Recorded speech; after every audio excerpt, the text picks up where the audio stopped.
बेईमान शब्द पर आज कौन नुआपड़ा निर्वाचनी क्षेत्र वर्तमान प्रचार पाई खूब सरगरम सेठी प्रत्येक दल जोरदार प्रचार जारी रखिंट माने आमे बीजेपी कहबा बीजेडी कहबा कांग्रेस कहबा त्रिमुखी प्रतिद्वंदिता जेहेतु होउछि प्रत्येक दल निज निज प्रार्थी सपक्ष लोकंक आगरे किभली सेमाने सेमानकर वोट सेमानकर प्रार्थी को दे जितेबे सेथिपाई स्टार कैंपेनर को जरिया प्रचार मैदान को सरगरम करिसेंति किंतु सेही भितरे गोटे गुरुत्वपूर्ण कथा आसुछि जेतेबेले भी आमे देखिचे जे जो भली प्रचार चलीथिला आउ जेतेबेले 3 तारिख रे गला 3 तारिख रे बीजेडी सुप्रीमो नवीन पट्टनायक जेतेबेले नुआपड़ा गस्त कले एवं कोमना रे जो साधारण सभा कले तापरे गोटे नुआ दिग प्रचार को मिलिला कारण जेमिति प्रचार चलीथिला से भितरे धीरे धीरे प्रचार रो झड़ आरंभ हैला आरोप प्रत्यारोपर झड़ आरंभ हैला नुआपड़ा रे आज जेहेतु पुणी थरे नवीनकर मेगा कैंपेन रही तेणु से दिन 3 तारिख रे जो भली गोटे शब्द नवीन से दिन उच्चारण करथिले बेईमान शब्दटी एवं निर्दिष्ट भाव से नुआपड़ावासी ओडिशावासी तांकु निजकु बेईमानी करा जाइथिबा जो कथाटी कहिथिले ताकु नै कंपन आरंभ होइतिला एवं कंपनर प्रभाव कैंपेन उपरे पड़िला किभली भाव आम देखीचे गतकाली मुख्यमंत्री मोहन माझी जेतेबेले प्रचार को सरगरम करथिले जय ढोलकिया प्रचार करथिले सेही समय रे तार प्रत्युत्तर मध्य रखिथिले से बीजेडी को टार्गेट मध्य करथिले माने आउरी बेईमानी शब्द कथा मध्य से कहिथिले वर्तमान कथा आसुची जे जेहेतु नवीन पट्टनायक 3 तारिख रे बेईमान शब्दटी कहबा परे तापरे जय ढोलकिया जी बीजेपी प्रार्थी तांको माँ कल्पना ढोलकिया से मध्य प्रतिक्रिया रखिथिले अर्थात तंबी तोफान से शब्दटी को नहीं होइथिला आजिर जो मेगा कैंपेन आज नवीन पट्टनायक करुछंती तार इंपैक्ट नुआपड़ा निर्वाचनी रणक्षेत्र उपरे कौन पड़िबो कारण आ मात्र 2 दिन हाथ में रही कैंपेन को किभली घमासान आकार आग को निया जाई पारिबो विशेष भाव में आज कौन बीजेडी सुप्रीमो कहउछंती तार काउंटर किभली भाव में करा जिवो जदि से भली कोनोसी शाणित आक्रमण से करंती आउ जो भली आमे आजिर चित्र देखुचे बीजेडी प्रार्थी स्नेहांगिनी छुरिया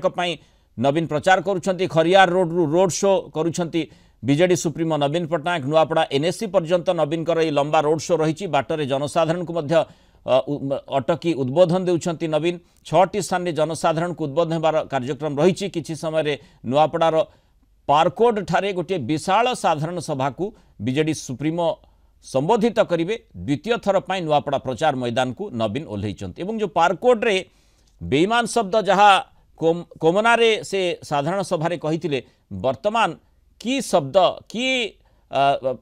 मंतव्य रखिबे जहाँ को नहीं आमे देखिपारिबा जे आगामी जो 2 दिन रही नुआपड़ा रणक्षेत्र आहुरी सरगरम हेबो एवं आरोप प्रत्यारोप प्रचार मैदान आहुरी शाणित ढंगरे आग को बढ़ी आम आलोचना करबा से संपर्क में Kalinga TV senior correspondent Pritikant Nayak नुआपड़ारू आम सहित जोड़ी होइछंती। प्रीतिकांत नुआपड़ा रे जो बेईमान शब्दर नवीन जहाँ उच्चारण करथिले 3 तारिख सभारे साधारण सभारे तार गुंजरण किभली रहिथिला आपण निजे अनुभव करथिबे आपण नुआपड़ा रे रहिछंती एवं सेठू जो रिपोर्ट गुड़िक देउछंती से आधार रे जदि आमे तर्जमा करिबा आज से भली बीजेडी सुप्रीमोंकर कोनसी योजना रहिछि कि से भली कारण गतकाली मुख्यमंत्री मोहन माझी मध्य गोटे जोड़ी कथा कहिछंती अर्थात से बेईमान शब्द को काउंटर करने जाई आज नवीन ताकू काउंटर करिवे कि आउ नुआ कथा किछि सामना को आनिबे कि नुआ मंतव्य देखो नुआपड़ा वर्तमान जेहेतु प्रचार शेष पर्यायर पहुंची समस्ते हाई वोल्टेज प्रचार करते गत काली मुख्यमंत्री और Bharatiya Janata party high voltage campaign करते आज बीजेडी सुप्रीमो नवीन पट्टनायक हाई वोल्टेज प्रचार कर रोड शो सरिबा को जाउची आपर निर्वाचनी सभा रही किंतु कथा जेते सबू मूल प्रसंग थिला नुआपड़ा रे से प्रसंग वर्तमान पछकू जाइए सामना को आसी कौन ना बेईमानी ता सहित बेईमानी प्रसंग वर्तमान चर्चार केन्द्रबिंदु पलटि कारण 3 तारिख रे जो आसी बीजेडी सुप्रीमो कोमना को निर्वाचन प्रचार करने ସେତେବେଳେ ସେ ବେଇମାନି କଥା ଉଠେଇଥିଲେ ଆଉ ବିଶ୍ୱାସଘାତ କଥା ଉଠେଇଥିଲେ। ଯୋଉମାନେ ତାଙ୍କୁ ବିଜେଡି କୁ ଆଉ ନୂଆପଡାବାସୀଙ୍କୁ ବେଇମାନ କରିଛନ୍ତି, ବିଶ୍ୱାସଘାତ କରିଛନ୍ତି, ତାର ଜବାବ ନୂଆପଡାବାସୀ ଦେବେ। ଆଉ ଗତକାଲି ମୁଖ୍ୟମନ୍ତ୍ରୀ ମୋହନ ମାଝୀଙ୍କର ଯୋଉ ରୋଡ ଶୋ ଥିଲା ଆଉ ପରବର୍ତ୍ତୀ ସମୟରେ ଯୋଉ ସଭା କରାଯାଇଥିଲା, ସେ ସଭାରେ ମୁଖ୍ୟମନ୍ତ୍ରୀ ମୋହନ ମାଝୀ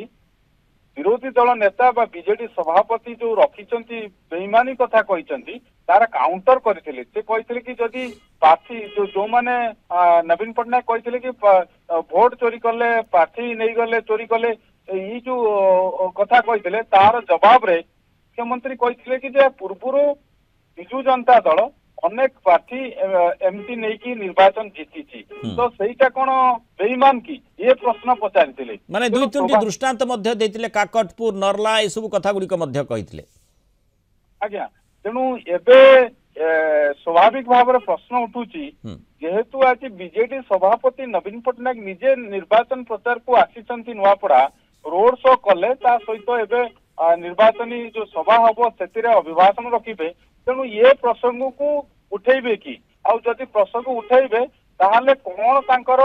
ରହିବ ଆଭିମୁଖ୍ୟ, କଠୋର ଆଭିମୁଖ୍ୟ, ଅର୍ଥାତ୍ ଏ ପ୍ରସଙ୍ଗରେ ଆହୁରି ହାର୍ଡ ହିଟିଂ କରିବେ ନା ନୀରବ ରହିବେ? ଏ ଦୁଇଟି କଥାକୁ ନେଇକି ବର୍ତ୍ତମାନ ଚର୍ଚ୍ଚା ଆଲୋଚନା ଚାଲିଛି। କିଛି ସମୟ ଭିତରେ ଏ ସମ୍ପର୍କରେ ସ୍ପଷ୍ଟତା ଆସିଯିବ, କାରଣ ଆଉ କିଛି ସମୟ ପରେ, କାରଣ ତାଙ୍କର ଯେହେତୁ ହେଲିକପ୍ଟର ଲେଟ୍ ରେ ପହଞ୍ଚିଲା, କିନ୍ତୁ ଟାଇମିଂ ଥିଲା 3:10 ପାଖାପାଖିରେ ତାଙ୍କର ପହଞ୍ଚିବାର ଥିଲା ଏଇଠି, କିନ୍ତୁ ଯେହେତୁ ତାଙ୍କର ପ୍ରୋଗ୍ରାମ ଲେଟ୍ ରେ ଆରମ୍ଭ ହେଇଛି, ତେଣୁ ଆଉ କିଛି ସମୟ ପରେ ସେ ପହଞ୍ଚିବେ, ସଭାସ୍ଥଳରେ ପହଞ୍ଚିବେ। କିନ୍ତୁ ପ୍ରୀତିକାନ୍ତ, ଯୋଉ କଥା ଆପଣ କହିଲେ, ଗତକାଲି ମୁଖ୍ୟମନ୍ତ୍ରୀ ମୋହନ ମାଝୀ ତାଙ୍କର ଯୋଉ ସାଧାରଣ ସଭା ରହିଥିଲା, ସେଥିରେ ସେ ମନ୍ତବ୍ୟ ରଖିଥିଲେ ଯେ ବିରୋଧୀ ଦଳ ନେତା ଯୋଉ ପ୍ରସଙ୍ଗଟି ଉଠେଇଛନ୍ତି, ଯୋଉ କଥା କହିଛନ୍ତି, ତାହା ଗ୍ରହଣୀୟ ନୁହେଁ, କାରଣ ପୂର୍ବରୁ ମଧ୍ୟ ଯାହା ଆପଣ କହୁଥିଲେ ଯେ ବିଜେଡି ମଧ୍ୟ ସେଇଭଳି ଘଟଣା ଘଟେଇଛି। ତେଣୁ ସ୍ୱାଭାବିକ ଭାବରେ ତାକୁ କାଉଣ୍ଟର କରାଯିବାର, ତାର ଉତ୍ତର ରଖିବାର ବି ଆବଶ୍ୟକତା ରହିଛି। ସେ ଦିଗଟିକୁ ମଧ୍ୟ ବିବେଚନା କରିପାରନ୍ତି ନବୀନ। ଦେଖନ୍ତୁ, ଯେହେତୁ ଇଏ ଗୋଟେ ମୁଖ୍ୟ ପ୍ରସଙ୍ଗ ହେଇସାରିଛି, ବେଇମାନ ଆକୁ ନେଇକି ଚର୍ଚ୍ଚା